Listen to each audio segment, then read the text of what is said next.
musidɓe oɗo mon o yiide ɗo ko ɗo inete commandant Michel Lama oɗo kaka force spécial o wonno ñande Mamadi Doumbouya iwtuno Grèce o arti lagine ɓay o waɗi regroupement militaire on e membre du gouvernement makko on ɓay ɓe jooɗike e nden jumare ko tawata na hay nden ñande ɓe duwano wadde conseil des ministres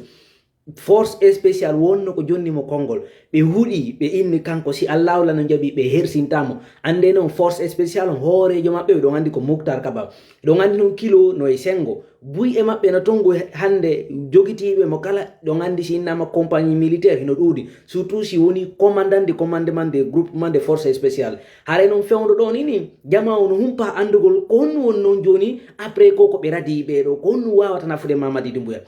joni ayno ko nen ko yewtude ɗo toɓɓe ɗe tawata hande ɗo mo kala no humpago yo andude ko non feƴƴidande Mamadi nafi mapa makko kan tum wona fi ande makko nen tum wona fi souci ko tawata hande kanko on c'est fini pour lui na ɗum non tum o faala jiiɓude leydi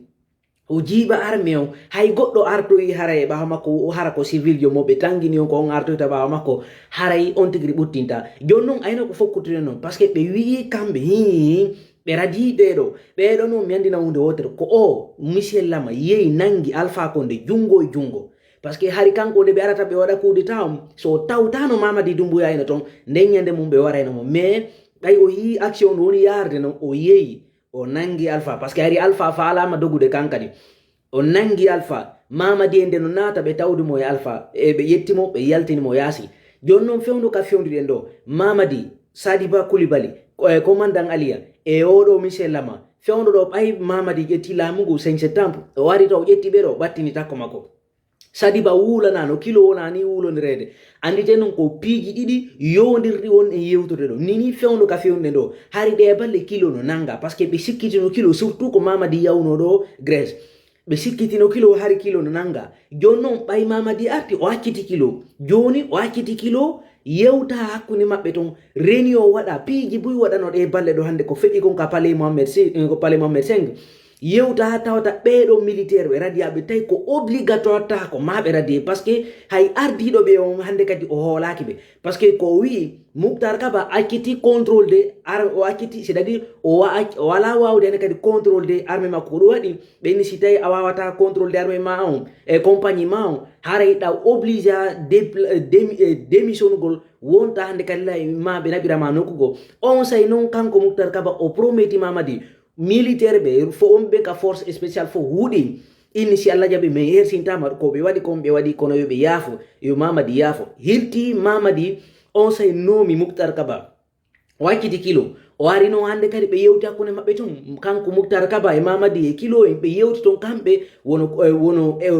Aigle Noir Talbot Ouragan ɓeɗo fof muɗum ɓe jooɗino ɓe yewti nder ton hakkunde maɓɓe ɓe inni si ɓe waway récisude mission ji maɓɓe ɗin fiyo Mamadi luttu ko laamu no Ibrahima Khalil Condé wirno noon ka fatunde yumbirawo on kankan yo Allah hokku Mamadi duuɓi noga e jeego ko laamu wona okkirno Sékou Touré ɗon andi ko laamu Sékou won ɗo nini après kanko gonno Mamadi ɓe o jaabiɓe o wi d' accord o wi kono fewndo komi ari ɗo en wata wadde ɗo décret radiyemɓe ko fokke andenɓe fof maɓɓe matricule ji maɓɓe ɗin fof si ɗon faala mi affisanani ɗo goto hirti kanko Mamadi Doumbouya o moɓidiri ɓe fof hande kadi o waɗi ko inete ko mo kala o ƴanti matricule makko fo mo kala jonnita ka compagnie muɗum ko woni ɗon howrejo muɗum ɓe ari ɓe ɓorti ɓe teni hande kadi ɓe waɗi décret hankin ɓe radi ɓe fof maɓɓe joni o 173 militaire ko force spéciale ko tawata hande wonɓe ka gendarmerie to bandi si innama force spéciale ko compagnie militaire ji leydi ɗin fof hawtodira ari fotti ka groupement de force spéciale GFS joni noon fewndo ɗo total panique maɓɓe ko tawta hande ɓe décidi harana force ka défense de sécurité ɓen noon ala yewtude ɗi duttoriji ɗon par ce que ko ɓeynete duttoriji so wi hande ɗo Mamadi no jooɗi Ammara no wuude ko faala Djiba no wuude ko faala Bawuri no wuude ko faala hande ɗo jigawal ngal no dogi e suuɗi France mo inna kanko mo nawni wona fi ɓeɗo tun hande ko ɓen ko wadde mais Mamadi Doumbouya yo andu hunde wotere kala ko o faala kala ko o miiji kala ko eɓɓi meɗen andi si o jaɓali jentitade men si o jaɓali yaltude ka palais so o jaɓali yaltire ka dammugal janan o yaltire ka fenêtre ma o yaltinire dow ko ɗin ɗiɗi no ɓe natirani noon Alpha ko ari kon itti Sékou Touré dundarankeje ɓurɗo janduɗen lagine watti ɗon Conté watti ɗon Dadis watti ɗon Sékou Ba itti Alpha wallahi accata Mamadi Doumbouya surtout mo andi état makko ɗo simo faala o ƴetta e nene makko e ɓiɓɓe makko ɓen on aɓe ɓe France ma Côte d'Ivoire mais ande hunde wotere ɓe fop maɓɓe ɓe artite laggine par ce que bonkiji ɗi on ɗon ni wadde ka leydi meɗen fop Allah wala no ande joni noon musidɓe ko honno mi faala yon faam toɓɓere wotere Mamadi o hendi Sadiba Coulibaly o warimo o hendi ko inete kon commandant Ali o nabi mo fore kariya to o ittimo c'est à dire o ittimo ga o nabi mo pamalako joni noon fewdo ɗo iɗen suti ko honto oɗo kadi ɓe ittimo oɗo noon yawno nangi Alpha Condé addi yaltini jonni ɓe joni noon fewdo ɗo o yi panique ji ɗin fop hande kadi fop mélange armée on ƴetti décision gotum ko mi wolanton ɗo ko tawta kun ɗo miɗe autorise on wowlal ngol kun mbeɗe tori on no yon faamu nini fewdo ɗo armée on ɓay tum ɓe andi hande kadi memmina ɗo ko radiété ɗo ɓe ƴetti disposition ji hare noon jama on kadi no welti kadi ko ɓe ƴettata kon disposition ji kesi fi sofgol lagine fi sofgol ɓiɓɓe leydi lagine koyen fof meɗen jeeyi lagine goto ɓuura goɗɗo lagine koyen fof meɗen hare noon armée aussi tawi ko gonga on ko on woni armée républicain ɓe ɓen ko intérêt peuple intérêt leydi défendre ton ala kacco Mamadi Doumbouya ɗon balle ɗiɗi tati nde hitande ɗo tawalu Mamadi taw nde hitande ɗo mbiɗe tori on armée républicain ɗo e 5 septembre par ce que o 5 septembre o naati ɗo ƴette responsabilité ji moɗon ni wata goto noon sikku ko sama kala monon wolande ɗo wakkilo ɗe meɗen nodditi on ka force vive ka anade ka IFDG mais nodditi on yon immo ƴetton responsabilité ji moɗo sovon lagine tampi lagine hewti nokku o leydi ndin iɗo yoori hande ɗo son suti hay ñogeji ɗi no warde yimɓeɓe Mamadi ala wolde Mamadi mo nangude fewde ɗo hay prisonnier politique ɓe ɓen sokaɓe jogitaɓe heññaɓe juuɗe ala daɗude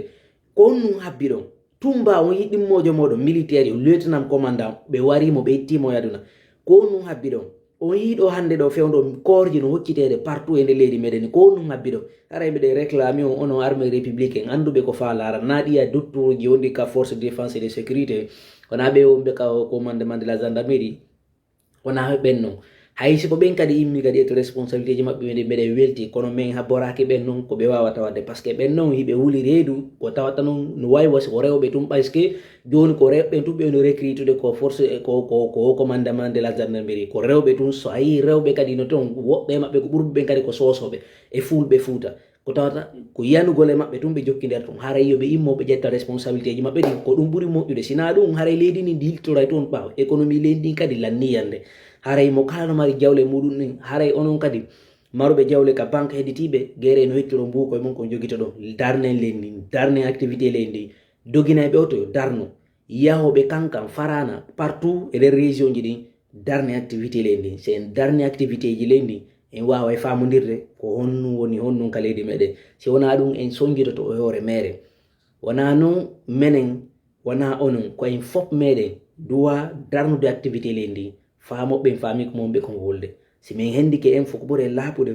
meɗen torino Allah yo ɓe nangodir mi ara mi yewta ɗo dossier mo mi hendi ko laaɓi poste fi Mamadi e ɓe rewɓe wonanoɓe haalede fi muɗum hawlato e Mariam e o debbo mi yalata tata ɓon watti ɗon kadi e Ammara Camara sixième maɓɓe nini mo ɓe jogiti on ɗo ni complot ko tawta kanko e Mamadi Doumbouya nini ko ɓe eɓɓi he no ndi leydi meɗen yo Allah wallu en hette ndi leydi men juuɗe ɗi dakkali